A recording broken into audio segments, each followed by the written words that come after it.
Let's walk through the process of installing new stationary exterior window shutters. Installation of fixed exterior shutters requires the listed items. Additional resources may be needed. Begin by temporarily holding one shutter in the location where it will be installed. The bottom rail is larger than the top, and the louvers will slant up and away from the building when positioned next to the window. Assess and confirm that screws placed toward the top and bottom stile will connect with a solid surface behind the shutter. Remove the shutter and place horizontally on a table or sawhorses.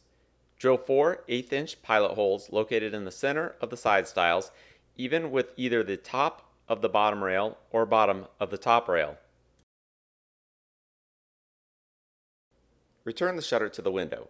Drive the top window side screw through the shutter and into the casing. Insert a 1/4-inch spacer between the back of the shutter and the building. A gap allows air to circulate between the two surfaces. Don't tighten the screw head past the shutter face. Use a level on the edge of the shutter to adjust the final position.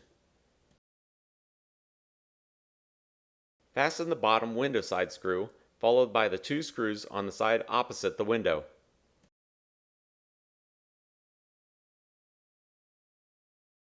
Employ non-corrosive exterior grade screws with enough length to pass through the shutter, the 1/4-inch spacer, and into the siding.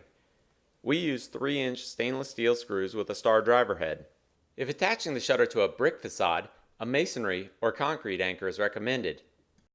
We use 1/4-inch sections of small PVC pipe to create the void behind the shutters. There are 2 methods for concealing the screw heads. If you may be removing the shutters for any purpose, including painting the house, you may wish to simply paint the exposed head. Alternatively, you can countersink the hole and tighten the screw deeper than the face of the shutter. Fill the void with wood putty, let dry, sand smooth, then paint. Repeat the process for the opposite side shutter, then stand back and admire your work.